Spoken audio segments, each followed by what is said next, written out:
dagi leptana nong churakpasina aikogi Imphal city gi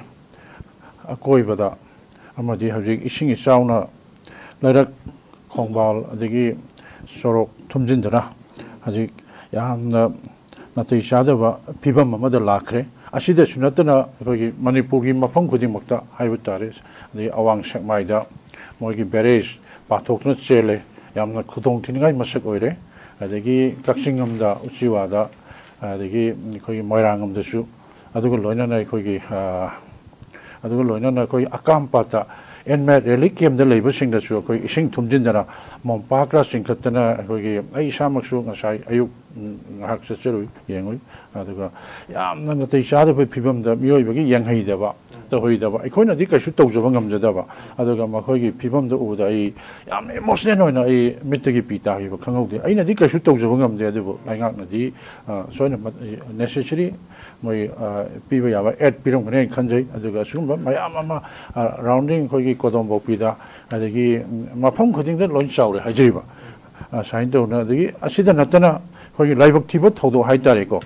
ꯈꯣꯡꯁꯥꯡ railway ꯁ꯭ꯇꯦꯁꯟꯗꯒꯤ national highway 37 ꯑꯩꯈꯣꯏꯒꯤ ꯖꯤꯔꯤꯕꯥꯝꯗꯒꯤ railway ꯁ꯭ꯇꯦꯁꯟꯗꯒꯤ ꯕꯤꯂꯥꯃꯥꯇꯤ ꯁꯦꯃꯦꯟ road ꯑꯗꯒꯤ ꯃꯣꯏ ꯒꯥꯔꯤ 5-10 ꯂꯥꯛꯄꯁꯤꯁꯨ ꯂꯝꯕꯤꯗ ꯈꯥꯝꯃ ꯂꯩꯖꯕꯅꯤ ꯑꯗꯨ ꯑꯀꯟꯅ ꯔꯦꯟꯒꯤ ꯏꯍꯧꯁꯤꯅ ꯑꯩꯈꯣꯏꯒꯤ ꯍꯦꯛꯇ ꯑꯉꯛꯄ ꯐꯪꯅ ꯆꯨꯊꯔꯕꯅꯤꯅ ꯉꯁꯥꯏꯒꯤ ꯂꯝꯕꯤꯗ ꯈꯥꯝꯗꯨꯅ ꯁꯥꯏꯠ ꯇꯧꯔ ꯂꯩꯖꯕꯁꯨ ꯐꯨꯗꯔ ꯀꯟꯅ ꯏꯆꯦꯜꯗ ꯀꯟꯅ ꯆꯦꯜꯂ ꯂꯩꯅꯥꯡꯁꯦ ꯄꯨꯗꯔ ꯒꯥꯔꯤꯗꯨꯁꯨ ꯄꯨꯊꯈ꯭ꯔꯦꯕꯀꯣ ꯑꯣꯟꯊꯈ꯭ꯔꯦ ꯑꯗꯨꯕꯨ ꯂꯥꯏꯕꯛ ꯐꯕ ꯍꯥꯏꯔ ꯑꯁꯣꯏ ꯑꯉꯥꯝ ꯑꯗꯒꯤ ꯃꯤꯗꯤ ꯁꯣꯛꯍꯧꯗ꯭ꯔꯦꯀꯣ ꯁꯤꯒꯨꯝꯕ ꯂꯥꯏꯕꯛ ꯊꯤꯕ ꯊꯧꯗꯣꯛ ꯑꯁꯦ ꯑꯩꯈꯣꯏꯒꯤ ꯃꯁꯤ ꯅꯦꯆꯔꯦꯜ ꯀꯂꯥꯃꯤꯇꯤ ꯍꯥꯏꯕ ꯇꯥꯔꯦꯀꯣ ꯃꯁꯤ ꯃꯍꯧꯁꯥ ꯂꯥꯏꯔꯦꯝꯕꯤꯅ ꯑꯩꯈꯣꯏꯒꯤ ꯀꯩꯅꯣꯒ ꯈꯨꯠꯁꯦꯝꯒ ꯑꯅꯤꯒꯤ ꯃꯔꯛꯇ ꯌꯦꯡꯊꯤꯅꯕ ꯍꯥꯏꯕꯁꯨ ꯌꯥꯔꯦ ꯑꯩꯅ ꯍꯥꯏꯖꯩꯁꯦꯀꯣ ꯑꯁꯨꯃꯥꯏꯅ ꯇꯧꯗꯅ ꯁꯤꯒꯨꯝꯕ ꯅꯨꯡꯉꯥꯏꯇꯕ ꯊꯧꯗꯣꯛ ꯑꯁꯤ ꯉꯁꯤ ꯊꯣꯛꯈ꯭ꯔꯦ ꯑꯗꯨ ꯃꯁꯤ ꯌꯥꯝ ꯂꯥꯏꯕꯛ ꯊꯤꯕꯅꯤ ꯑꯗꯨꯒ ꯏꯝꯐꯥꯜ ꯃꯅꯨꯡꯁꯤꯗ ꯑꯩꯈꯣꯏꯒꯤ ꯃꯅꯤꯄꯨꯔꯒꯤ ꯃꯐꯝ ꯑꯌꯥꯝꯕꯗ ꯗ꯭ꯔꯦꯟ ꯁꯤꯁꯇꯦꯝꯁꯤꯁꯨ ꯑꯩꯈꯣꯏ ꯍꯥꯟꯅ ꯂꯩꯖꯔꯝꯕ ꯑꯩꯈꯣꯏꯒꯤ ꯐꯨꯠ 4 ꯑꯃ 5 ꯑꯃ 3 ꯄꯥꯛꯄꯁꯤ ꯑꯩꯈꯣꯏꯒꯤ ꯍꯧꯖꯤꯛꯀꯤ ꯃꯇꯝ ꯃ꯭ꯌꯨꯅꯤꯁꯤꯄꯥꯂꯤꯇꯤꯒꯤ ꯍꯥꯏꯒꯗ꯭ꯔꯥ ꯅꯠꯇ꯭ꯔꯒ ꯀꯣꯟꯇ꯭ꯔꯦꯛꯇꯔ ꯊꯤꯀꯥꯗꯥꯔꯁꯤꯡꯁꯤꯅ ꯍꯥꯏꯒꯗ꯭ꯔꯥ ꯃꯣꯏꯒꯤ ꯁꯦꯟꯗꯥꯟ ꯂꯝꯕꯤ ꯅꯠꯇ꯭ꯔꯒ ꯍꯦꯛ ꯄꯤꯛꯁꯤꯟꯅ ꯁꯥꯕꯁꯦ ꯃꯁꯤꯁꯨ ꯃꯦꯟ ꯐꯦꯛꯇꯔ ꯑꯃꯅꯦꯕ ꯏꯝꯐꯥꯜꯗ ꯂꯩꯔꯛ ꯅꯥꯂꯥ ꯍꯦꯛ ꯅꯣꯡ ꯆꯨꯕ ꯊꯨꯝꯕꯁꯦ ꯊꯥꯏꯅ ꯑꯩꯈꯣꯏꯅ ꯑꯉꯥꯡ ꯑꯣꯏꯔꯤ ꯃꯇꯝꯗꯗꯤ ꯈꯔ ꯇꯣꯡꯕ ꯖꯒꯥ ꯍꯦꯟꯅ ꯀꯨꯠꯄ ꯖꯒꯥꯗꯗꯤ ꯊꯨꯝꯃꯤꯀꯣ ꯑꯗꯨꯒ ꯌꯥꯝꯅ ꯀꯨꯠꯄ ꯖꯒꯥꯗꯗꯤ ꯊꯨꯝꯗꯦ ꯍꯥꯏꯕ ꯍꯧꯖꯤꯛꯇꯤ ꯑꯩ ꯏꯁꯥꯃꯛ ꯌꯨꯝꯗꯒꯤ ꯊꯣꯛꯂꯛꯄꯗꯁꯨ ꯀꯌꯥꯝ ꯋꯥꯅ ꯊꯣꯛꯂꯛꯏ ꯉꯁꯥꯏꯃꯨꯛ ꯊꯣꯛꯑꯦ ꯑꯗꯒꯤ ꯍꯧꯖꯤꯛ ꯂꯝꯕꯤꯗ ꯂꯣꯏꯅ ꯏꯁꯤꯡ ꯊꯨꯝꯃꯝꯗꯅ ꯑꯁꯤꯒꯨꯝꯕ ꯐꯤꯕꯝꯁꯦ ꯂꯩ ꯑꯩꯒꯤꯗ ꯅꯠꯇꯦ ꯃꯐꯝ ꯈꯨꯗꯤꯡꯒꯤꯅꯤꯀꯣ ꯑꯁꯤꯒꯨꯝꯕ ꯁꯤꯒꯤ ꯈꯨꯗꯝ ꯑꯣꯏꯅ ꯍꯥꯏꯗꯤ ꯑꯟꯗ꯭ꯔꯣ ꯄꯥꯔꯀꯤꯡꯁꯦ ꯇꯣꯡꯈ꯭ꯔꯕ ꯖꯒꯥꯅꯤ ꯁꯤꯐꯥꯎꯗ ꯇꯥꯎꯔꯤꯕꯅꯦꯕ ꯑꯁꯨꯃꯥꯏꯅ ꯇꯧꯅ ꯑꯣꯖꯥꯒꯤ ꯖꯒꯥ ꯑꯁꯤꯐꯥꯎ ꯍꯥꯏꯕ ꯌꯥꯏ ꯑꯗꯨꯒ ꯍꯧꯖꯤꯛ ꯁꯒꯣꯜꯕꯟ ꯑꯗꯒꯤ ꯃꯣꯏꯔꯥꯡꯂꯛ ꯇꯦꯔꯥꯒꯤꯀꯣ ꯀ꯭ꯋꯥꯀꯩꯊꯦꯜ ꯁꯥꯏꯗꯤ ꯄꯨꯡꯇꯥꯎ ꯇꯥꯎꯔꯕꯅꯦꯕ ꯁꯨꯃꯥꯏꯅ ꯇꯧꯗꯅ ꯁꯤꯒꯨꯝꯕ ꯗ꯭ꯔꯦꯟ ꯁꯤꯁꯇꯦꯝꯁꯤꯁꯨ ꯑꯩꯈꯣꯏꯒꯤ ꯊꯤꯀꯥꯗꯥꯔꯁꯤꯡꯁꯤꯅ ꯃ꯭ꯌꯨꯅꯤꯁꯤꯄꯥꯂꯤꯇꯤꯒꯤ ꯀꯥꯎꯟꯁꯤꯂꯔ ꯑꯗꯒꯤ ꯃꯥꯒꯤ ꯀꯃꯤꯁꯅꯔ ꯋꯥꯔꯗ ꯄꯨꯔꯤꯕꯁꯤꯡꯁꯤꯅ ꯃꯁꯤ ꯃꯣꯗꯤꯐꯥꯏ ꯇꯧꯔꯒ ꯃꯇꯝꯒꯤ ꯆꯥꯅꯕ ꯑꯁꯤꯒꯨꯝꯕꯁꯦ ꯃꯇꯨꯡꯗ ꯗ꯭ꯔꯦꯟꯁꯦ ꯏꯔꯝ ꯅꯥꯂꯥꯁꯦ ꯐꯖꯅ ꯁꯦꯡꯗꯣꯛꯄꯤꯔꯒ ꯊꯨꯝꯗꯅꯕ ꯑꯗꯒꯤ ꯁꯤꯗ ꯑꯩꯈꯣꯏꯒꯤ ꯐꯠꯇꯕ ꯕꯣꯇꯜꯒꯨꯝꯕ ꯄ꯭ꯂꯥꯁꯇꯤꯛ ꯕꯣꯇꯜꯒꯨꯝꯕ ꯑꯗꯒꯤ ꯑꯃꯣꯠ ꯑꯀꯥꯏ ꯀꯌꯥ ꯑꯃ ꯗꯁꯕꯤꯟ ꯁꯤꯁꯇꯦꯝꯗ ꯊꯝꯕꯤꯔꯒ ꯂꯪꯁꯤꯟꯕꯤꯗꯕ ꯑꯁꯤꯒꯨꯝꯕ ꯀꯌꯥꯁꯤꯁꯨ ꯍꯥꯏꯖꯅꯤꯡꯉꯤ ꯑꯗꯨꯒ ꯃꯔꯨꯑꯣꯏꯅ ꯁꯤ ꯂꯩꯔꯦ ꯑꯗꯨꯒ ꯑꯩꯈꯣꯏꯒꯤ ꯃꯅꯤꯄꯨꯔꯒꯤ ꯄ꯭ꯔꯦꯖꯦꯟ ꯁꯦꯅꯦꯔꯤꯑꯣ ꯑꯣꯐ ꯗꯤꯁ ꯃꯅꯤꯄꯨꯔ ꯀꯣ ꯑꯩꯈꯣꯏ ꯍꯧꯖꯤꯛ ꯄ꯭ꯔꯦꯖꯦꯟ ꯁꯦꯅꯦꯔꯤꯑꯣꯗ ꯌꯦꯡꯕ ꯃꯇꯝꯗ ꯌꯥꯝ ꯅꯨꯡꯉꯥꯏꯖꯗꯕ ꯑꯃꯅ ꯑꯩꯈꯣꯏꯒꯤ ꯍꯧꯈꯤꯕ ꯆꯍꯤꯗꯒꯤ ꯑꯩꯈꯣꯏꯒꯤ ꯃꯅꯤꯄꯨꯔ ꯂꯩꯉꯥꯛꯅꯁꯨ ꯃꯁꯤ ꯇꯧꯗꯅꯕ ꯍꯥꯏꯅ ꯑꯀꯟꯕ ꯆꯦꯛꯁꯤꯟ ꯊꯧꯔꯥꯡꯒ ꯂꯣꯏꯅꯅ ꯊꯣꯛꯂꯛꯏꯕꯅꯦꯕ ꯃꯁꯤ ꯐꯣꯔꯦꯁ ꯑꯦꯔꯤꯌꯥꯁꯤꯗ ꯑꯩꯈꯣꯏꯒꯤ ꯀꯩꯅꯣꯁꯤꯗ ꯐꯣꯔꯦꯁꯁꯤꯡꯁꯦ ꯑꯩꯈꯣꯏꯒꯤ ꯆꯤꯡꯗ ꯂꯩꯕ ꯏꯆꯤꯜ ꯏꯅꯥꯎ ꯍꯥꯏꯕ ꯇꯥꯔꯦꯀꯣ ꯃꯔꯨꯑꯣꯏꯅ ꯑꯩꯈꯣꯏꯒꯤ ꯀꯨꯀꯤ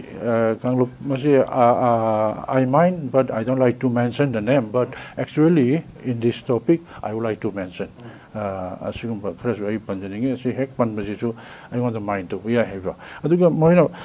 ꯄꯣꯄꯤꯁꯦ ꯑꯩꯈꯣꯏꯒꯤ ꯐꯣꯔꯦꯁꯁꯦ 70%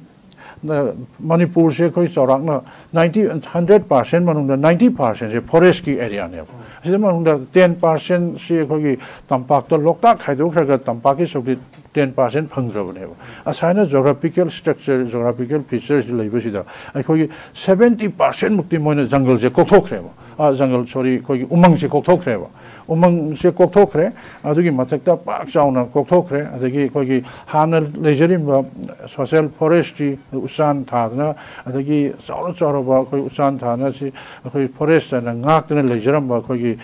ꯐꯖꯕ ꯑꯩꯈꯣꯏꯒꯤ ꯁꯣꯁꯤꯌꯦꯜ ꯐꯣꯔꯦꯁꯇ꯭ꯔꯤ ꯑꯗꯒꯤ ꯀꯩꯅꯣꯗ ꯑꯩꯈꯣꯏ ꯐꯧꯕꯥꯜꯂꯥ ꯅꯥꯔꯥꯟꯁꯦꯅ ꯃꯣꯏꯔꯥꯡꯒꯤ ꯀꯦꯟꯗ꯭ꯔꯗꯀꯣ ꯑꯗꯨꯁꯨ ꯑꯩꯈꯣꯏꯒꯤ ꯔꯤꯖꯥꯔꯚ ꯐꯣꯔꯦꯁ ꯀꯥꯏꯅ ꯃꯣꯏꯒꯤ IRB ꯂꯩ ꯑꯗꯨꯋꯥꯏꯗꯁꯨ ꯑꯩꯈꯣꯏꯅ ꯑꯉꯥꯡ ꯑꯣꯏꯔꯤꯀꯥꯟꯗꯒ ꯆꯠꯂꯦꯕ ꯑꯗꯨꯁꯨ ꯎꯆꯥꯟ ꯆꯥꯎꯔꯕ ꯀꯣꯟꯕ ꯊꯨꯡꯗꯕ ꯑꯦꯀꯔ 10ꯃꯨꯛꯀꯤ ꯃꯊꯛꯇ ꯂꯩꯕꯗꯨꯁꯨ ꯍꯧꯖꯤꯛꯇꯤ ꯄꯨꯡꯀꯣꯛ ꯀꯣꯛꯈ꯭ꯔꯦꯕꯀꯣ ꯑꯗꯨꯃꯥꯏꯅ ꯑꯩꯈꯣꯏꯒꯤ ꯑꯗꯨꯒꯨꯝꯕ ꯐꯖ ꯑꯗꯒꯤ ꯑꯃꯨꯛ ꯊꯥꯡꯖꯤꯡ ꯆꯤꯡꯒꯤ ꯆꯤꯡꯃꯥꯏ ꯌꯧꯗ꯭ꯔꯤꯉꯩꯗ ꯑꯩꯈꯣꯏꯒꯤ ꯎꯆꯥꯟꯁꯦ ꯑꯩꯈꯣꯏꯒꯤ ꯑꯦꯀꯔ 50 60 100ꯒꯤ ꯃꯊꯛꯇ ꯎꯆꯥꯟ ꯑꯗꯒꯤ ꯎ ꯋꯥꯡꯒꯨꯝꯕꯁꯦ ꯊꯥꯕꯅꯦꯕ ꯑꯗꯨꯁꯨ ꯄꯨꯡꯀꯣꯛ ꯀꯣꯛꯊꯣꯛꯈ꯭ꯔꯦ ꯑꯁꯤꯗ ꯅꯠꯇ ꯑꯩꯅ ꯈꯪꯗꯕ ꯀꯌꯥꯝꯁꯨ ꯂꯩꯔꯝꯒꯅꯤꯀꯣ ꯁꯨꯒꯨꯅꯨꯔꯣꯝꯗ ꯑꯗꯒꯤ ꯑꯋꯥꯡ ꯁꯦꯛꯃꯥꯏꯔꯣꯝꯗ ꯑꯗꯒꯤ ꯎꯈ꯭ꯔꯨꯜ ꯂꯥꯏꯟꯗꯁꯨꯀꯣ ꯑꯁꯥꯏꯅ ꯇꯧꯅ ꯖꯪꯒꯜꯒꯤ ꯁꯔꯨꯛꯁꯦ ꯑꯩꯈꯣꯏꯒꯤ ꯐꯣꯔꯦꯁꯀꯤ ꯁꯔꯨꯛꯁꯦ ꯑꯌꯥꯝꯕ 70% ꯃꯅꯨꯡꯗ ꯑꯩꯈꯣꯏ 30% ꯃꯨꯛꯁꯦ ꯀꯣꯛꯊꯣꯛꯈ꯭ꯔꯕꯅꯤꯅ ꯉꯁꯤ ꯀꯩꯅꯣꯁꯦ ꯑꯩꯈꯣꯏꯒꯤ 70% ꯀꯣꯛꯊꯣꯛꯈ꯭ꯔꯕꯅꯤꯅꯉꯁꯤ ꯃꯅꯤꯄꯨꯔꯁꯦ ꯑꯏꯪ ꯑꯁꯥꯒꯤ ꯈꯟꯗ ꯑꯏꯪ ꯑꯁꯥꯗ ꯄꯨꯔꯥ ꯑꯑꯣꯟꯕ ꯑꯃ ꯂꯥꯛꯑꯦꯕ ꯍꯧꯖꯤꯛ ꯈꯪꯍꯧꯗꯅ ꯁꯤ ꯆꯍꯤ 2-3 ꯆꯍꯤ 3-4 ꯃꯅꯤꯄꯨꯔꯗ ꯁꯥꯕꯒꯤ ꯆꯥꯡꯁꯦ ꯌꯥꯝꯅ ꯍꯦꯟꯒꯠꯂꯦ ꯍꯥꯏꯖꯔꯤꯕꯀꯣ ꯑꯁꯥꯏꯅ ꯇꯧꯅ ꯑꯗꯒꯤ ꯍꯦꯟꯒꯠꯂꯦ ꯑꯗꯨꯒ ꯑꯩꯈꯣꯏꯒꯤ ꯆꯤꯡꯒꯤ ꯃꯅꯨꯡ ꯑꯣꯏꯕ ꯖꯒꯥꯁꯤꯗ ꯂꯩꯍꯥꯎ ꯆꯦꯟꯕ ꯂꯝꯁꯤꯡꯁꯤꯗ ꯑꯩꯈꯣꯏꯒꯤ ꯊꯥꯡꯖꯤꯡ ꯆꯤꯡꯒꯨꯝꯕ ꯎꯈ꯭ꯔꯨꯜ ꯑꯗꯒꯤ ꯀꯥꯝꯖꯣꯡ ꯑꯗꯒꯤ ꯀꯁꯣꯡ ꯈꯨꯂꯦꯟꯒꯨꯝꯕꯀꯣ ꯑꯗꯒꯤ ꯑꯌꯥꯝꯕꯅ ꯑꯩꯈꯣꯏꯒꯤ ꯀꯩꯅꯣꯒꯤ ꯇꯃꯦꯡꯂꯣꯡꯒꯤ ꯑꯦꯔꯤꯌꯥ ꯑꯩꯈꯣꯏꯒꯤ ꯀꯩꯅꯣꯗꯁꯨ ꯑꯗꯨꯝ ꯄꯣꯄꯤ ꯄ꯭ꯂꯥꯟꯇꯦꯁꯟꯁꯦ ꯇꯧꯔꯝꯃꯦꯕ ꯄꯣꯄꯤ ꯄ꯭ꯂꯥꯟꯇꯦꯁꯟꯁꯦ ꯑꯩꯈꯣꯏ ꯀꯨꯏꯔꯦ ꯉꯁꯤ ꯉꯔꯥꯡꯗꯒꯤ ꯅꯠꯇꯦꯀꯣ ꯑꯩꯈꯣꯏꯅ ꯈꯪꯕ ꯇꯥꯕꯗ ꯀꯨꯏꯖꯔꯦ ꯑꯗꯨꯕꯨ ꯑꯩꯈꯣꯏ ꯏꯁꯥꯃꯛꯅ ꯆꯠꯄ ꯃꯇꯝꯗꯁꯨ ꯄꯣꯄꯤꯒꯤ ꯐꯖꯕꯁꯦ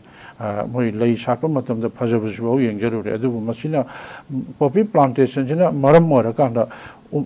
ꯎꯃꯪ ꯋꯥꯃꯪ ꯀꯣꯛꯊꯣꯛꯄꯁꯤꯅ ꯉꯁꯤ ꯑꯩꯈꯣꯏ ꯉꯁꯤ ꯏꯁꯤꯡ ꯏꯆꯥꯎ ꯊꯣꯛꯏꯕ ꯏꯁꯤꯡ ꯊꯛꯅꯕ ꯆꯥꯅꯕ ꯏꯁꯤꯡ ꯐꯪꯉꯛꯇꯕ ꯑꯗꯒꯤ ꯁꯤꯒꯨꯝꯕ ꯑꯋꯥꯕꯒꯤ ꯆꯩꯊꯦꯡ ꯏꯝꯄꯦꯛꯁꯦꯀꯣ it gives the impact due to the cutting of wood and cleaning the forest ko asigumba시su hek thoe haiba asi akhoi mahausa lairembiga akhoi khusemga khatnaba muknabagi macha amnasu haibi ai akhoi mahausa lairembi sida akhoi khusemna kakthatlaga lambi thong semna kakthatlurabne ngasi mahausa lairembi na moi khoida landarak pui khudamne haijribako samjamna haijrabda asigumba lai adagi popi thabisdagi amok akhoi singi isilino ayamana akhoi kokin narcotics haitare makoina kanogi mapangi akhoi Myanmar gumba akhoi foreign narcotics kano terror makoi singsinga mari leinaraganda popi singa se akhoi popi factory ka sagalakna akhoi tampaki manungdasu some town or villages tasu ai maming di panjara ko akhoi hanagi mamangi sarkar su karak thugai gramne hajariba sain to na tambaki mafam mayam su khoi popi se factory ga khoi drug factory ga to na popi dagi sunga gan to rami adagi sain to na khoi popi plantation je yam mase fashion noina khoi singi da sandal lambi oina khoi economic hadi khoi kano da selmit loan oina singi praja singi sina khoi na moina sidagi sende saw na phangba wadana khoi low chujak pam thaba matamda chujak tin manga tha matamda moina phangadu je sahi amda lupa lising lakh ama phangbuda lakh ani phangbuda khoi popi dadi crore gi mathak to phangi haijariba adagi mana masing tha matamda khoi moina wag heba labor duga wang haba sing di mathakta up down da sing da kara kummaga moi pam sakaduni adagi mana masing thagaduni aduda phangakpaduga popi da phangwa paisa jiga mogi semit loan je income je yam chauna kai haijariba masida su khoi popi plantation je fashion amoina sandal lambi amoina khoi mapanji kaisu khangjaram dawa hanagi singi hana tajaramba khoi singi kuki ko mohoi singi da khoi Myanmar amdagi lakpa mapanji missing siga moina guide to biba hydra makoina khoi mitop immigrant-sꯤꯡꯁꯤꯅ ꯆꯪꯉꯛꯑꯀꯥꯟꯗ ꯃꯣꯏꯗ guide ꯇꯧꯕꯤꯕ ꯍꯥꯏꯒꯗ꯭ꯔꯥ ꯑꯁꯤꯒꯨꯝꯕ ꯁꯦꯟꯗꯥꯟ ꯂꯝꯕꯤꯁꯤ poppy plantation ꯑꯁꯤ ꯇꯧꯈꯤꯑꯕ poppy plantation ꯑꯁꯤꯗ ꯃꯣꯏꯒꯤ ꯆꯥꯎꯔꯕ income ꯑꯃ ꯀꯥꯔꯦ ꯀꯥꯔꯤꯕ ꯏꯟꯀꯝꯁꯤꯗꯒꯤ ꯑꯃꯨꯛꯀ ꯃꯣꯏꯅ ꯂꯩꯅꯤꯡꯕ ꯃꯑꯣꯡꯗ ꯂꯩꯔꯦ ꯒꯥꯔꯤ ꯇꯣꯡꯅꯤꯡꯉꯦ ꯇꯣꯡꯉꯦ ꯑꯗꯒꯤ ꯃꯤ ꯂꯥꯏ ꯀꯤꯔꯛꯇꯔꯦ ꯑꯗꯒꯤ ꯃꯣꯏꯅ ꯈꯨꯠꯂꯥꯏ ꯂꯩꯅꯤꯡꯉꯦ ꯂꯩꯔꯦꯀꯣ ꯑꯗꯒꯤ ꯃꯣꯏꯅ ꯇꯧꯅꯤꯡꯕꯗ ꯇꯧꯔꯦ ꯑꯗꯒꯤ ꯃꯈꯣꯏ ꯃꯈꯨꯠꯇ ꯁꯦꯟꯗꯣ ꯄꯥꯏꯔ ꯃꯣꯏ ꯀꯤꯕ ꯈꯪꯕ ꯂꯩꯇ꯭ꯔꯦ ꯑꯗꯨꯒꯤ ꯃꯊꯛꯇ ꯃꯈꯣꯏꯅ ꯑꯃꯨꯛ ꯑꯩꯈꯣꯏꯒꯤ ꯀꯨꯀꯤ ꯅꯥꯔꯀꯣꯇꯤꯛꯁꯤꯡꯁꯤꯅ ꯑꯩꯈꯣꯏꯒꯤ ꯕ꯭ꯂꯦꯛ ꯃꯥꯔꯀꯦꯠꯁꯦ ꯑꯃꯨꯛ ꯀꯩꯅꯣ ꯇꯧꯔꯦ ꯑꯩꯈꯣꯏ ꯃꯅꯤꯄꯨꯔꯁꯦ ꯃꯔꯨꯑꯣꯏꯅ ꯖꯣꯒ꯭ꯔꯥꯐꯤꯀꯦꯜ ꯐꯦꯛꯇꯔꯗ ꯏꯟꯇꯔꯅꯦꯁꯅꯦꯜ ꯕꯣꯔꯗꯔꯗ ꯂꯩꯕꯅꯤꯅ ꯑꯩꯈꯣꯏꯒꯤ ꯃ꯭ꯌꯥꯟꯃꯥꯔ ꯑꯩꯈꯣꯏꯒꯤ ꯅꯦꯁꯅꯦꯜ ꯍꯥꯏꯋꯦ ꯀꯩꯅꯣꯁꯦ ꯅꯝꯕꯔ 2 ꯏꯝꯐꯥꯜ ꯗꯤꯃꯥꯄꯨꯔ ꯂꯥꯏꯟ ꯀꯩꯅꯣꯁꯦ ꯏꯟꯇꯔꯅꯦꯁꯅꯦꯜ ꯃꯣꯔꯦ ꯂꯥꯏꯟꯁꯦ ꯃ꯭ꯌꯥꯟꯃꯥꯔꯒꯤꯁꯦ ꯁꯤꯗ ꯑꯃꯨꯛ ꯃꯈꯣꯏꯅ ꯁ꯭ꯃꯒ꯭ꯂꯤꯡꯒꯤ ꯂꯝꯕꯤ ꯑꯣꯏꯅ ꯑꯃꯨꯛ ꯂꯥꯛꯑꯦ ꯃꯁꯤꯗ ꯑꯁꯤꯗꯒꯤ ꯂꯥꯛꯄ ꯍꯥꯟꯅꯒꯤ ꯂꯩꯔꯝꯕꯁꯨ ꯄꯣꯄꯤꯗꯒꯤ ꯂꯧꯕ ꯑꯩꯈꯣꯏꯒꯤ ꯄꯣꯄꯤ ꯄ꯭ꯂꯥꯟꯇꯦꯁꯟꯗꯒꯤ ꯄꯣꯄꯤ ꯂꯣꯛꯄ ꯃꯇꯝꯗ ꯂꯧꯕ ꯀꯩꯅꯣꯗꯨꯒ ꯑꯗꯒꯤ ꯐꯣꯔꯦꯟꯗ ꯃꯣꯏ ꯃ꯭ꯌꯥꯟꯃꯥꯔ ꯑꯃꯗꯒꯤ ꯂꯥꯛꯄꯁꯤꯒ ꯑꯅꯤꯁꯦ ꯀꯣꯂꯥꯕꯣꯔꯦꯠ ꯇꯧꯔꯀꯥꯟꯗ ꯑꯩꯈꯣꯏꯒꯤ 𝗐𝗵𝗥𝗘𝗦 ꯑꯩꯈꯣꯏꯒꯤ ꯏꯟꯇꯔꯅꯦꯁꯅꯦꯜ ꯕꯣꯔꯗꯔꯗ ꯂꯩꯕ ꯂꯝꯅꯤꯅ ꯃꯅꯤꯄꯨꯔꯁꯦꯀꯣ ꯑꯩꯈꯣꯏꯒꯤ ꯃꯁꯤꯗ ꯃꯣꯏꯅ ꯃꯈꯣꯏꯗ ꯑꯩꯈꯣꯏꯒꯤ ꯆꯨꯔꯆꯥꯟꯄꯨꯔꯁꯦ ꯃꯔꯨꯑꯣꯏꯅ affected area drug affected area poppy ꯄ꯭ꯂꯥꯟꯇꯦꯁꯟꯒꯤ ꯀꯩꯅꯣ ꯑꯣꯏꯔꯤꯁꯦ ꯆꯨꯔꯆꯥꯟꯄꯨꯔꯅꯦꯕ ꯑꯗꯒꯤ ꯑꯇꯣꯞꯄꯗꯒꯤ ꯂꯥꯛꯑꯒ ꯑꯩꯈꯣꯏ ꯆꯥꯟꯗꯦꯜꯗ ꯑꯗꯒꯤ ꯀꯥꯝꯖꯣꯡꯗ ꯊꯥꯔꯁꯨ ꯑꯩꯈꯣꯏꯒꯤ ꯆꯥꯟꯗꯦꯜ ꯗꯤꯁꯇ꯭ꯔꯤꯛ ꯃꯣꯔꯦꯔꯣꯝꯗꯒꯤ ꯐꯥꯎꯔꯀꯥꯟꯗ ꯁꯨꯒꯨꯅꯨ ꯐꯥꯎꯔꯒ ꯁꯨꯒꯨꯅꯨ ꯇꯨ ꯆꯨꯔꯆꯥꯟꯄꯨꯔ ꯍꯥꯏꯁꯦ ꯁꯨꯞꯅ ꯀꯤꯂꯣꯃꯤꯇꯔ 10 ꯈꯛꯇꯅꯦꯕ ꯆꯥꯟꯗꯦꯜꯁꯤ ꯏꯅꯛ ꯅꯛꯑꯦꯕ ꯌꯥꯝꯅ ꯃꯐꯝ ꯆꯥꯕ ꯑꯗꯒꯤ ꯁꯣꯝꯗꯒꯤ ꯀꯩꯅꯣꯔꯣꯝꯗꯒꯤ ꯅꯣꯅꯦ ꯗꯤꯁꯇ꯭ꯔꯤꯛ ꯑꯃꯗꯒꯤ ꯂꯥꯛꯑꯁꯨ ꯂꯣꯛꯇꯥꯛ ꯄ꯭ꯔꯣꯖꯦꯛ ꯐꯥꯎꯔꯒ ꯇꯝꯄꯥꯛ ꯇꯥꯗꯕꯤꯗ ꯑꯗꯨꯝ ꯆꯠꯈꯤꯕ ꯌꯥꯏ ꯍꯥꯏꯕ ꯑꯩꯈꯣꯏ ꯆꯤꯡꯈꯣꯡꯗ ꯈ꯭ꯋꯥꯏꯔꯦꯟꯇꯥꯛ ꯍꯥꯏꯅ ꯃꯣꯏꯔꯥꯡꯒꯤ ꯃꯅꯤꯡ ꯑꯗꯒꯤ ꯊꯥꯡꯖꯤꯡ ꯆꯤꯡꯈꯣꯡꯗ ꯑꯗꯨꯝ ꯆꯨꯔꯆꯥꯟꯄꯨꯔ ꯇꯥꯈꯤ ꯌꯥꯔꯦꯕ ꯑꯗꯨꯃꯥꯏꯅ ꯂꯣꯛ ꯃꯆꯥ ꯃꯆꯥꯗꯣ ꯃꯣꯏꯅ ꯊꯣꯡ ꯁꯥꯔꯦ ꯑꯗꯒꯤ ꯃꯣꯏ ꯃꯁꯥꯒꯤ ꯁꯦꯟꯊꯣꯛ ꯂꯝꯕꯤ ꯂꯩ ꯀꯨꯀꯤ ꯅꯥꯔꯀꯣꯇꯤꯛꯁꯤꯡꯁꯤꯅ ꯊꯥꯡꯖꯤꯡ ꯆꯤꯡꯒꯥꯁꯦ ꯑꯗꯨꯝ ꯒꯣꯔꯃꯦꯟꯅ ꯁꯦꯝꯕ꯭ꯔꯥ ꯍꯥꯏꯅ ꯈꯜꯂꯤ ꯃꯣꯏ ꯃꯁꯥꯅ ꯄꯪꯁꯦꯝꯗ ꯁꯦꯝꯃꯒ ꯂꯝꯕꯤꯁꯦ ꯆꯤꯡꯗꯣꯟꯐꯥꯎ ꯑꯗꯨꯝ ꯆꯠꯅꯔꯤꯗꯨꯅꯦꯕ ꯑꯁꯨꯃꯥꯏꯅ ꯇꯧꯅ ꯑꯁꯤꯒꯨꯝꯕ ꯌꯥꯝ ꯋꯥꯗꯅ ꯁꯦꯟꯗꯥꯟ ꯂꯝꯕꯤ ꯑꯃ ꯑꯣꯏꯍꯜꯂꯝꯕ ꯄꯣꯄꯤꯁꯤꯗꯒꯤ ꯑꯁꯤꯒꯨꯝꯕ ꯀꯌꯥ ꯑꯃꯁꯨ ꯂꯩ ꯑꯗꯨꯒ ꯑꯩꯈꯣꯏꯒꯤ ꯃꯅꯤꯄꯨꯔ ꯂꯩꯉꯥꯛꯅꯁꯨ ꯑꯁꯤꯒꯨꯝꯕ ꯄꯣꯄꯤ ꯄ꯭ꯂꯥꯟꯇꯦꯁꯟꯁꯦ ꯑꯩꯈꯣꯏ ꯊꯤꯡꯅꯕ ꯍꯥꯏꯅ ꯌꯥꯝ ꯀꯟꯅ ꯃꯣꯏꯅ ꯍꯣꯠꯅꯗꯕ ꯂꯩꯇꯦ ꯍꯣꯠꯅꯩꯌꯦꯕꯀꯣ ꯑꯗꯒꯤ ꯍꯣꯠꯅꯕꯁꯦ ꯍꯟꯅ ꯍꯣꯠꯅꯩ ꯍꯟꯖꯤꯟ ꯍꯟꯖꯤꯟ ꯐꯥꯔꯁꯨ ꯑꯃꯨꯛꯀ ꯄꯨꯊꯣꯛꯑꯦ ꯑꯝꯇ ꯌꯣꯜꯂꯦ ꯀꯣ ꯑꯗꯒꯤ ꯂꯩꯉꯥꯛꯅ ꯍꯧꯈꯤꯕ ꯆꯍꯤꯗꯁꯨ ꯄꯣꯄꯤ ꯌꯥꯟꯊꯠꯄ ꯆꯠꯄꯗ ꯃꯤ ꯑꯃꯅꯤꯒ ꯃꯥꯡꯗꯅ ꯑꯩꯈꯣꯏ ꯀꯩꯅꯣꯗꯒꯤ ꯊꯧꯕꯥꯜ ꯁꯣꯝꯗꯒꯤ ꯑꯣꯏꯔ ꯃꯥꯜꯂꯦꯀꯣ ꯑꯗꯨ ꯃꯥꯡꯗꯅ ꯑꯩꯈꯣꯏ ꯁꯤꯗꯅ ꯂꯩꯔꯝꯃꯤ ꯀꯥꯏꯅ ꯂꯥꯏꯕꯛ ꯊꯤꯕ ꯊꯧꯗꯣꯛ ꯀꯌꯥꯝꯁꯨ ꯊꯣꯛꯈ꯭ꯔꯕꯅꯦꯕ ꯑꯗꯒꯤ ꯑꯃꯨꯛꯁꯨ ꯄꯣꯄꯤꯁꯤꯗꯒꯤ ꯊꯤꯡꯕ ꯍꯣꯠꯅꯕꯗ ꯉꯁꯤ ꯆꯥꯎꯔꯕ ꯋꯥꯊꯣꯛ ꯑꯃ ꯑꯣꯏꯔꯤꯕꯁꯤꯅꯤ ꯂꯩꯉꯥꯛꯅ ꯃꯈꯣꯏꯗꯃꯛꯇ ꯐꯅꯕ ꯇꯧꯔꯒ ꯄꯣꯄꯤ ꯄ꯭ꯂꯥꯟꯇꯦꯁꯟ ꯊꯤꯡꯕ ꯑꯗꯒꯤ ꯗ꯭ꯔꯒ ꯑꯗꯒꯤ ꯁ꯭ꯃꯒꯂꯔ ꯑꯗꯒꯤ ꯁꯤꯒꯨꯝꯕ ꯅꯝꯕꯔ 4 ꯍꯦꯔꯣꯏꯟ ꯐꯦꯛꯇꯔꯤꯁꯤ ꯊꯨꯒꯥꯏꯕ ꯑꯗꯒꯤ ꯃꯈꯣꯏꯅ ꯑꯦꯒꯦꯟꯁꯇ ꯇꯧꯋꯤ ꯍꯥꯏꯅ ꯉꯁꯤ ꯑꯩꯈꯣꯏꯒꯤ ꯏꯊꯛꯇ ꯀꯨꯀꯤ ꯅꯥꯔꯀꯣꯇꯤꯛꯁꯤꯡꯁꯤꯅ ꯑꯩꯈꯣꯏꯒꯤ ꯃꯩꯇꯩꯁꯤꯡꯁꯤꯕꯨ ꯂꯥꯟꯖꯗ꯭ꯔꯕ ꯃꯩꯇꯩꯒꯤ ꯌꯨꯝ 30-40 ꯍꯦꯟꯅ ꯃꯩ ꯊꯥꯕꯤꯈ꯭ꯔꯦ ꯆꯨꯔꯆꯥꯟꯄꯨꯔꯗ ꯁꯨꯒꯨꯅꯨꯗ ꯑꯗꯒꯤ ꯀꯥꯡꯄꯣꯛꯄꯤꯗ ꯑꯗꯒꯤ ꯑꯩꯈꯣꯏꯒꯤ ꯆꯤꯡꯈꯣꯡ ꯆꯤꯡꯌꯥꯗ ꯄꯦꯔꯤꯐꯦꯔꯤꯛ ꯑꯦꯔꯤꯌꯥꯗ ꯂꯩꯕ ꯃꯩꯇꯩ ꯌꯨꯝ ꯀꯌꯥ ꯑꯃ ꯃꯁꯤꯡ ꯈꯪꯗꯅ ꯃꯩ ꯊꯥꯕꯤꯈ꯭ꯔꯦ ꯑꯗꯨꯒ ꯍꯧꯖꯤꯛ ꯃꯩꯇꯩꯁꯦ ꯃꯁꯥꯅ ꯃꯁꯥꯒꯤ ꯂꯝꯗ ꯅꯝꯗꯅ ꯔꯤꯐ꯭ꯌꯨꯖꯤ ꯑꯣꯏꯍꯟꯕꯤꯔꯦ ꯑꯗꯨꯒ ꯃꯣꯔꯦꯗꯁꯨ ꯀꯣ ꯑꯗꯒꯤ ꯉꯁꯤ ꯑꯦꯟꯃꯦꯠ ꯀꯌꯥ ꯑꯃꯅ ꯑꯩꯈꯣꯏꯒꯤ ꯔꯤꯂꯤꯐ ꯀꯦꯝꯞꯇ ꯔꯤꯂꯤꯐ ꯀꯦꯝꯞ 390 ꯉꯁꯤ ꯃꯩꯇꯩ ꯃꯌꯥꯝꯁꯤꯅ ꯇꯝꯄꯥꯛꯀꯤ ꯑꯀꯣꯏꯕꯗ ꯆꯪꯖꯐꯝ ꯂꯧꯗꯨꯅ ꯂꯩꯔꯤꯕꯁꯤꯅꯦꯕ ꯑꯋꯥꯕ ꯇꯥꯔꯤꯕꯁꯤꯅꯦꯕ ꯉꯁꯤ ꯑꯁꯤꯗ ꯅꯠꯇꯅ ꯃꯔꯥꯜ ꯂꯩꯖꯗꯕ ꯑꯩꯈꯣꯏꯒꯤ ꯏꯆꯤꯜ ꯏꯅꯥꯎ ꯈꯨꯟꯉꯥꯛꯄꯁꯤꯡ ꯀꯌꯥ ꯑꯃꯁꯨ ꯃꯈꯣꯏꯅ ꯂꯥꯟꯗꯥꯔꯛꯄꯗꯒꯤ ꯉꯥꯛꯊꯣꯛꯅꯕ ꯍꯣꯠꯅꯕꯗ ꯃꯔꯥꯜ ꯂꯩꯇꯕ ꯃꯌꯨꯝꯗ ꯇꯨꯝꯗꯅ ꯂꯩꯖꯔꯤꯕ ꯑꯗꯒꯤ ꯃꯄꯥ ꯃꯆꯥ ꯑꯗꯒꯤ ꯀꯨꯀꯤꯁꯤꯡ ꯑꯁꯤꯅ ꯈꯪꯍꯧꯗꯅ ꯐꯧꯒꯥꯛꯆꯥꯎ ꯏꯈꯥꯏꯅ ꯑꯩꯈꯣꯏꯒꯤ ꯃꯣꯏꯔꯥꯡꯒꯤ ꯃꯅꯥꯛꯇ ꯀꯧꯇꯥꯒꯤ ꯃꯛꯇꯗꯅꯤ ꯑꯩꯈꯣꯏꯒꯤ ꯀꯧꯇꯥꯒꯤ ꯈꯨꯜꯂꯣꯟꯅꯕ ꯀꯧꯇꯥꯒꯤ ꯈꯨꯟ ꯕꯖꯥꯔꯒꯤ ꯃꯅꯤꯡꯗ ꯂꯩꯕ ꯐꯧꯒꯥꯛꯆꯥꯎ ꯏꯈꯥꯏꯒꯤ ꯃꯩꯇꯩ ꯂꯩꯀꯥꯏ ꯃꯣꯏ ꯌꯥꯝ ꯇꯥꯖꯕ ꯅꯠꯇꯦ ꯑꯗꯨꯗ ꯌꯨꯝꯂꯣꯟꯅꯕ ꯅꯤꯄꯥ ꯑꯃꯒ ꯑꯗꯒꯤ ꯃꯄꯥ ꯃꯆꯥꯗꯣ ꯃꯌꯨꯝꯗ ꯇꯨꯝꯗꯅ ꯂꯩꯖꯕꯗꯣ ꯑꯍꯤꯡꯗ ꯃꯉꯛ ꯀꯛꯑꯒ ꯍꯥꯠꯇꯣꯛꯄꯤꯔꯝꯃꯤꯅꯤ ꯑꯗꯨ ꯅꯠꯇꯅ ꯐꯧꯒꯥꯛꯆꯥꯎ ꯏꯈꯥꯏꯗꯨꯗ ꯁꯥꯇ꯭ꯔ ꯑꯃ ꯃꯌꯨꯝꯗ ꯂꯥꯏꯔꯤꯛ ꯄꯥꯗꯨꯅ ꯂꯩꯖꯕ ꯀꯨꯀꯤꯅ ꯕꯣꯝ ꯊꯥꯗꯔꯛꯄꯗ ꯕꯣꯝ ꯃꯆꯦꯠꯅ ꯄꯥꯜꯂꯒ ꯃꯥꯒꯤ ꯐꯛꯂꯥꯡꯗ ꯄꯥꯜꯂꯒ ꯑꯃꯨꯛ ꯐꯛꯂꯥꯡꯗꯒꯤ ꯇꯥꯔꯛꯄ ꯃꯆꯦꯠꯇꯨꯅ ꯃꯉꯣꯟꯗ ꯄꯥꯜꯂꯒ ꯑꯃꯨꯛ ꯁꯤꯈ꯭ꯔꯤꯕꯅꯤ ꯑꯗꯒꯤ ꯈꯨꯗꯛꯇ ꯅꯤꯄꯥ ꯃꯆꯥ ꯑꯃꯁꯨ ꯃꯥꯒꯤ ꯁꯨꯃꯥꯡꯃꯛꯇ ꯂꯩꯕꯗ ꯀꯥꯞꯄꯒ ꯍꯥꯠꯄꯤꯔꯤꯕꯅꯤꯀꯣ ꯑꯗꯨ ꯅꯠꯇꯅ ꯐꯧꯒꯥꯛꯆꯥꯎ ꯏꯈꯥꯏꯒ ꯆꯨꯔꯆꯥꯟꯄꯨꯔ ꯂꯝꯕꯤꯁꯨ ꯑꯃꯨꯛꯀ ꯃꯣꯏꯅ ꯄ꯭ꯂꯥꯟ ꯇꯧꯔꯀꯥꯟꯗ ID ꯄꯋꯥꯔ ꯕꯣꯝ ꯊꯥꯗꯔꯀꯥꯟꯗ ꯊꯣꯡꯗꯨ ꯊꯨꯒꯥꯏꯔꯤꯕꯅꯦ ꯃꯆꯦꯠ ꯃꯆꯦꯠꯀꯣ ꯁꯨꯃꯥꯏꯅ ꯇꯧꯅ ꯑꯋꯥꯕꯒꯤ ꯃꯁꯛ ꯉꯥꯛꯇꯅꯤ ꯑꯗꯨꯕꯨ ꯉꯁꯤ ꯈꯨꯟꯉꯥꯛꯄ